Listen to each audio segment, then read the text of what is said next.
Hey, Kevin here, top 100 financial advisor and best-selling author, and we are here to talk about the stock market. I want to give you some investing strategy, and this can really separate you from building wealth and not building it at all, or being very inefficient in doing so. This comes on the heels of the last 2 videos released, or really 2 out of the last 3 videos released, on the mistakes that new investors tend to make by not understanding their accounts, and how millionaires have their net worth created or built, where we had the majority, it was like 30-something% was in retirement accounts, and you had taxable accounts. So together it was like 65%, whatever it was. Feel free to go back and watch that video, like and subscribe. But in that video, we talked about how the majority of them have their money there, and somebody asked, well, what account do I withdraw from first? Does it matter? Why it matters, and all those things. So I'm going to try and break that down as quickly as I can. Hopefully my kids stay quiet. It's like the 4th time I've had to do this video, because toddlers and babies like to scream and yell when you're trying to record.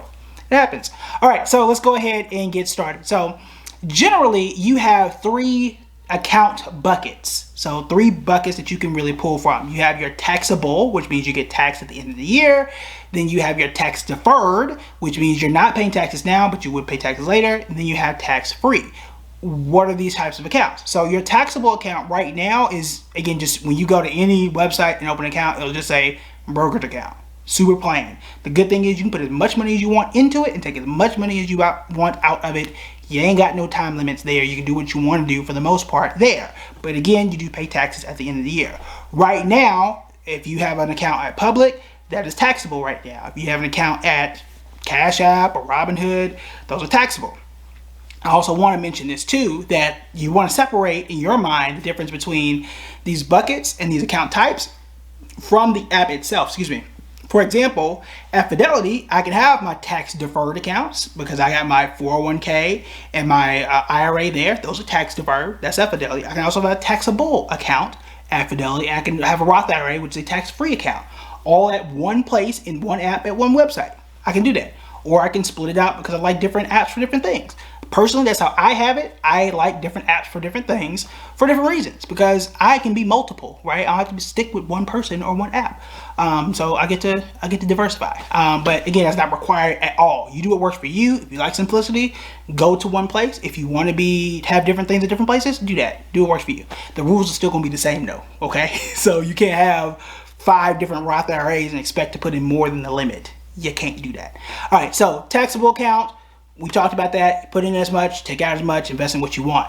Then you have your tax deferred, which means you can put into a limit, which right now for 401ks, I think it's $19,500. For a Roth, it is $6,000. I'm sorry, for a traditional IRA, $6,000, and those are tax deferred. You put in money now. When you are ready to pull that money out, you will pay some form in taxes. Now again, this is why we talked about this the other day, about rules that you need to know as an investor, because you're not supposed to withdraw from these accounts until 59 and a half, where you avoid that 10% penalty, but that is tax deferred. Again, I'm deferring those taxes. I ain't paying them now, I'm paying them later. Then you have your tax-free bucket. For most people, this is where that Roth IRA comes in. There are rules here. You can only put in $6,000 here as well. And when you are ready, usually after 59 and a half, and you've had the account for 5 years, you can pull that money out tax-free. Those are the 3 buckets, and these are the account types that most people should have. Now, why do I say most people like that? One, not everybody, if you make over, I don't remember what the number is because it changes and it's a real odd number, but when you make over a certain amount, you can't just have a regular Roth IRA. You have to find a way to finagle your way into it. That's a video for another day, but it's called a backdoor Roth. Feel free to Google and search that, how you can do it. But those are the ones. You got taxable, you got tax deferred, and then you've got tax free. When you have invested and you've been watching the channel, perhaps you've checked out the techniques inside of the Investor's Toolkit, which is incredible, by the way. You know how to invest, right? You've been watching the channel for a while, you've been following me on Public, you know how to invest, you've been successful at doing it, and you are consistent, and you're patient, and you're dollar cost averaging your whole way through. So if you are doing that consistently for decades, or even not decades, but just consistently enough to really start to see those gains, let's say that you are ready to retire, or you're ready to say, look, I don't need this job anymore. I'm going to go do what I want to do because my money is making enough money for me, because my money is going to work. I don't have to. So when you're ready and you hit that point in life, whichever point that may be, you should start to withdraw in this order for most people. The reason why I say most people is because obviously your tax bracket, your income could be different, and you want to take this to your accountant and say, hey, look, do I need to do this traditional way that Kevin talked about, or do I need to be a little bit more different? Do I need to have something special based on my specific situation? So again, this is just a general way that most people do it, and it tends to be pretty efficient. So I will start to pull from my taxable accounts first. I'm going to do this for two reasons. Number one, I can without penalty. That's the first one. Because in theory, the way I want to do this is if I'm not 59 and a half, and I'm not right now, and I want to retire today, how do I wait for, I don't know, 30 some odd years? Is it 20 years? I'm in my 30s, man. So 20 something years before I can withdraw without that penalty. What am I going to do between then and between now and then? Well, if I have enough money in my taxable account, I can pull from there, pull from there, pull from there, and allow those tax deferred accounts to continue to grow.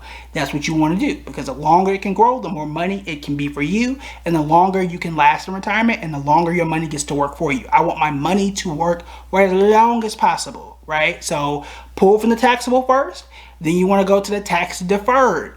Tax deferred, again, 401ks, 403bs if you were a teacher, TSPs if you're in the government thrift savings plan, all that type of stuff where you're not paying taxes now, but you will pay taxes later.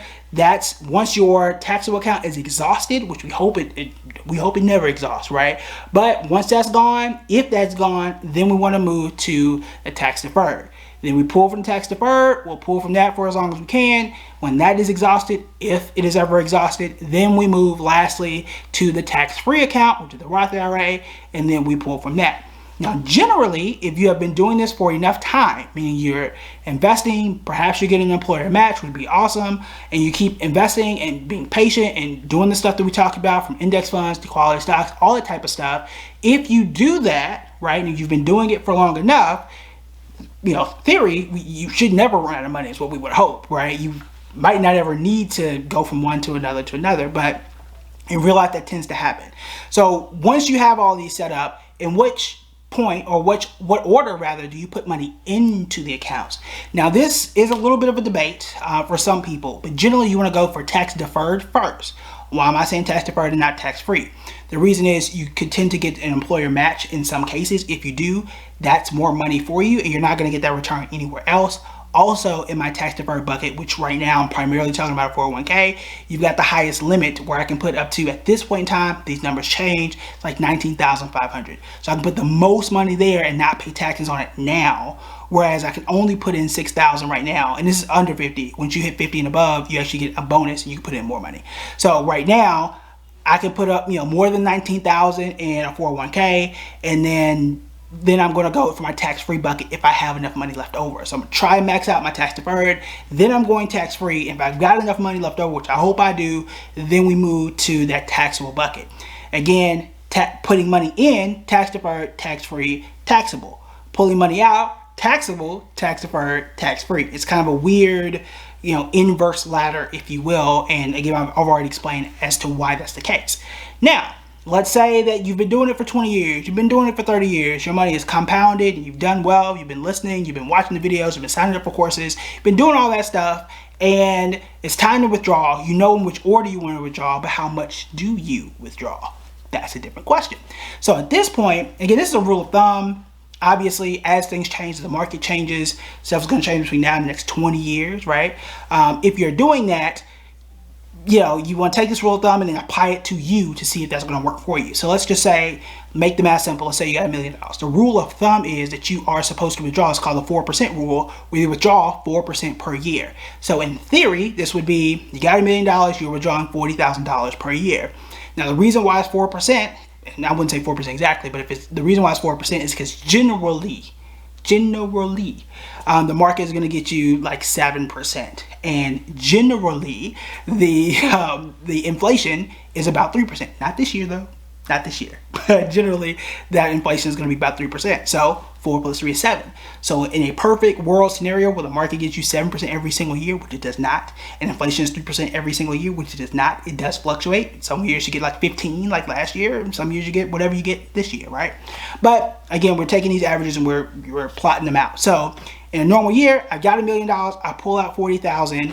My account grew by 7, inflation, I made 7%, and I pretty much stay at $40,000. I keep $1 million in my account across all my accounts every year. So I pull out 40, I make, 70. Make 70, pull out 40, inflation, and you really never run out of principal. That's the way it's supposed to work. Obviously, the market dips, right? Inflation's higher, so it's not gonna play out that way every single year. But I'm supposed to withdraw 4%, and in theory, I live off that interest, which is really what you want to do. I'm living off the interest. My money is paying me, and then I get to take that whole $1 million and pass it on to the next generation. They start with $1 million, and they build on that, and that's how wealth is created down the line. Now, this is a really long strategy, okay? Not something you're gonna do overnight, but it is something extremely important, because if you reverse these or do these in an incorrect order, you can pay more in taxes than what you want to, or you can misalign some of your finances and not preserve your wealth in the way that is most efficient. Why do I say that? Social Security, you're able to withdraw at certain ages. If I can wait, and let's say 59 and a half or whatever age, I think it's 62 now, and this changes too, you can start withdrawing Social Security at a certain age. The longer you wait, the more money in Social Security you get, assuming, yes, Social Security is still around. I say that because there's a report that said we're gonna run out here pretty soon. So there's that. But assuming that Social Security is still around, which most people think it will, because we haven't been taxed, that money gotta go somewhere. But if that is the case, right, then I want to wait for as long as possible before I have to withdraw the Social Security. Even if Social Security isn't like a ton of money, let's say it's $12,000 a year, that's still $12,000 extra that you can use to pay for whatever needs that you need, plus what you're pulling from your taxable account. Plus, if you're out of your taxable account, whatever you're pulling from your tax deferred accounts, which means I get to pull less from my tax deferred accounts. So if I only need 40, let's just say you needed $40,000 to live on. Obviously, if you live in a different place, it can be more expensive, but we're just using $1 million flat just to make the math easy. So if let's say I get $10,000 from Social Security, that means I only need to draw $30,000. Boom, I got my $40,000, I can live off that, which means that my tax deferred money lasts a bit longer. The longer it lasts, the longer I get to chill, and the more money I get to pass on to the next generation. So that is how the long-term investing strategy works. Is why I focus so much on index funds, why I focus so much on being calm when the market is down like it was today. People were saying, oh my God, my account was down today. Bro, I ain't take a look. So what? I don't DCA until Friday anyway. And I ain't withdrawing the money I'm not making any move until December anyway. So what? I don't care what the market did today, and neither should you, right? Unless you're a day trader, which this ain't the channel for you. So to build long-term consistent wealth, you got to be patient, and you do want to have the right strategy. So how do you withdraw? In what order do you withdraw?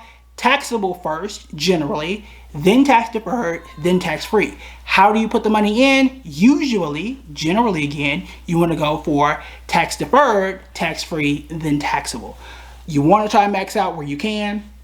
Not everybody can, because that's a lot of money for the average person. You had close to $20,000 in one account, then another $6,000 in a Roth if you could do it, and then whatever's left over in the taxable. However, that is the way that you want to try and do it. I have all 3 accounts. Yeah, I put in what I can, right? Whether it's $100 or it's $25, whatever it is, if I'm investing the money right, it is going to grow, and I get to still have that tax diversity, and that is the big thing. So this is that blueprint. Obviously, we know millionaires use it because we saw those percentages earlier. I've seen it from my clients all the time, my former clients rather, and that's the plan, right? You take the plan, you adjust it for you specifically, and stick to it as close as you can. All right, that's it for me. I'll talk to y'all later. Bye.